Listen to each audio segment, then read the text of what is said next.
तो हेलो मेरे प्यारे दोस्तों, आप कैसे हैं। आई होप आप बहुत अच्छे होंगे और अपनी पढ़ाई पूरी जोश के साथ मन तन के साथ कर रहे होंगे। तो आज हम देखेंगे क्लास 12 का इम्पोर्टेंट क्वेश्चन जो कि बिहार बोर्ड पूछ चुका है 5 मार्क्स में। अनंत लंबाई वाले आवेशित तार के कारण या आवेशित बेलन के कारण के निकट है ना विद्युत क्षेत्र की तीव्रता के व्यंजक हम लोग प्राप्त करेंगे। आवेशित बेलन कहे आवेशित तार कहे बात बराबर है ना। तो हम सिंपल भाषा में बताएंगे। अगर जो आप यह वीडियो पूरी अच्छी तरह से देख लेते हैं तो आप यकीन मानिए कि आप वीडियो देखने के बाद आप दूसरे को पढ़ा सकते हैं, है ना, समझा सकते हैं। तो आप यहाँ देखिएगा, क्वेश्चन कहता है कि अनंत लंबाई वाले आवेशित तार के निकट विद्युत क्षेत्र की तीव्रता का व्यंजक हमको प्राप्त करना है। तो सबसे पहले अनंत लंबाई वाला तार एक बनाते हैं, है ना।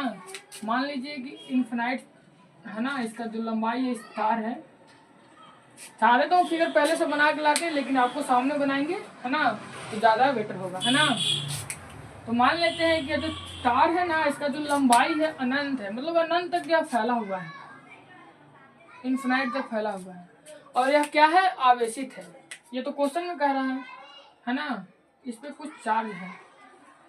तो हमको आप बताइए, आप गॉस के नियम तो जरूर पढ़े होंगे और गॉस के नियम के गुण भी आप जाने होंगे कि किसी बिंदु है, पॉइंट चार्ज है, उसके कारण जो गॉसियन सतह है वह क्या होता है, तो गोलाकार होता है।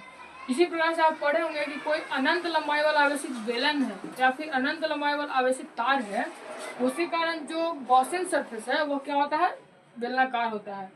तो हम गॉस का नियम का प्रयोग करेंगे, है ना।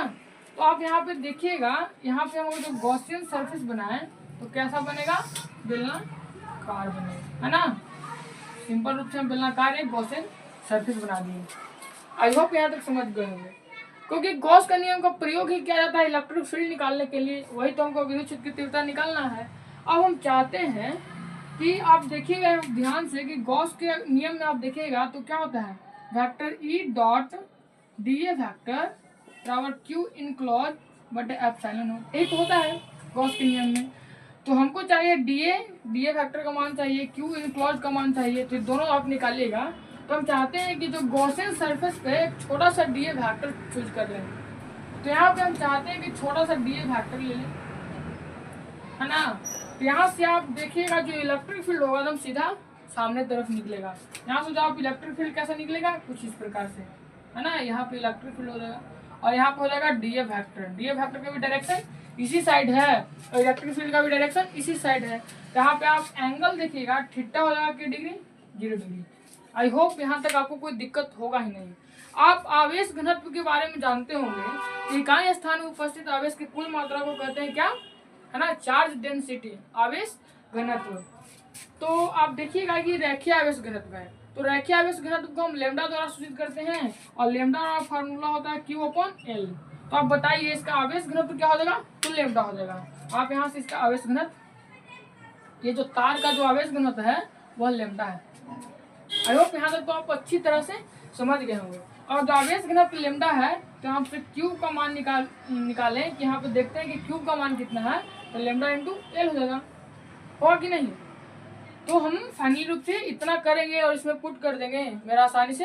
क्यूब का मान हमने निकाल दिया लैम्डा इंटू एल, इसका तोड़ेंगे वेक्टर फॉर्म हटा देंगे, फाइनली मेरा आंसर आ जाएगा। तो आप देखिएगा कि इसको हम एक बार ये मान लेते हैं, माना कि अनंत लंबाई वाला है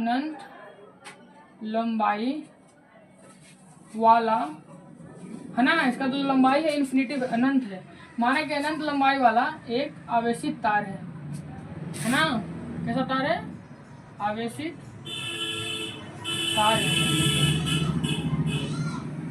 तार है, ठीक है। जिसका आवेश घनत्व क्या है, हमने दिया है लैम्डा है ना, इसको लिखना जरूरी है। जिसका आवेश घनत्व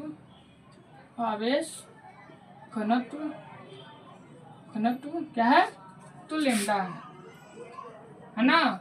जिसके कारण एक बेलनाकार आर त्रिज्या, इसका मान लीजिए रेडियस होगा आर हुआ, जिसके कारण एक आर त्रिज्या वाला, जिसके कारण आर त्रिज्या वाला एक बेलनाकार, है ना, कैसा है, बेलनाकार गॉसियन सरफेस, गॉसियन सतह चुना गया है। अब और आगे लिख सकते हैं गॉसियन सतह पे एक छोटा सा डी वेक्टर लिया गया है जो इलेक्ट्रिक फील्ड के साथ 0 डिग्री का कोण बनाता है। आप इतना लिख लीजिएगा, है ना। तो अब हम चलेंगे यहाँ से गॉस के नियम से, है ना। चलेंगे लॉ ऑफ गॉस, यानी कि गॉस के नियम से, है ना।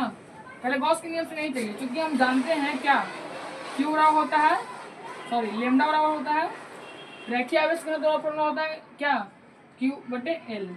इसीलिए हम क्यू इनक्लोज का आप मान निकाल सकते हैं, जितना कितना चार्ज होगा वो आप निकालिएगा तो क्या हो जाएगा लेमडा इंटू एल, है ना। तो क्यू इनक्लोज का मान निकालेगा तो एल और लेमडा हो जाएगा ना, यानी कि हो जाएगा लेमडा इंटू एल। तो क्यू इनक्लोज के हमने मान निकाल दिया, क्योंकि गॉस के नियम में क्यू इनक्लोज के मान हमको चाहिए। अब हम चाहते हैं इसको पूरा मिटा दें, आप स्क्रीनशॉट इतना ले सकते हैं, है ना। तो आप देखिएगा कि यहाँ से हमने क्यू इनक्लोज के जो मान है लेमडा इंटू एल निकाले, है ना। अब यहाँ से हम मिटा देते। अब चलते हैं गॉस के नियम से। किसके नियम से, गॉस के। तो देखिए यहाँ तक हमने क्या बताया कि जो क्लोज इंटीग्रेशन दिए है वो क्या है, जो गॉसियन सरफेस है उसका क्षेत्रफल है। तो यहाँ बेलन का पृष्ठीय क्षेत्रफल, कुल पृष्ठीय क्षेत्रफल क्या होता है 2πr/h। यहाँ पे h इसका जो लंबाई है आप कुछ मान लीजिए l होगा, ले लेते हैं ना। तो 2πr/l यहाँ पे हो जाएगा। तो फाइनली यहाँ से मेरा आंसर आने वाला है E, तो हमको निकालना ही है लेमडा इंटू एल है, एप्सिलॉन नोड है। अब इतना का मान होता है 2πr/l, यहाँ पे लिख सकते हैं, नीचे आएगा तो 2πr इंटू एल। अब जो कटता है उसको आप काट सकते हैं, तो एल से एल तो खत्म हो जाएगा, है ना। तो फाइनली आप लिख सकते हैं लेमडा बटा 2π एप्सिलॉन नोड r। तो मेरा फाइनली ए का मान यहाँ आ गया, है ना। तो हमने प्रूफ कर दिया कि इलेक्ट्रिक फील्ड जो किसी आवेशित बेलन है उससे जो r दूरी पर जो इलेक्ट्रिक फील्ड का मान है क्या होता है, E बराबर लेमडा बटा 2π epsilon naught r। I hope आप यह वीडियो अच्छी तरह से आप समझ गए होंगे, और अच्छी तरह से अगर आप समझ गए होंगे तो आप शेयर लाइक करिए, नहीं तो आप डिसलाइक करके जा सकते हैं, है ना। तो पूरी वीडियो देखने के लिए थैंक्स, धन्यवाद।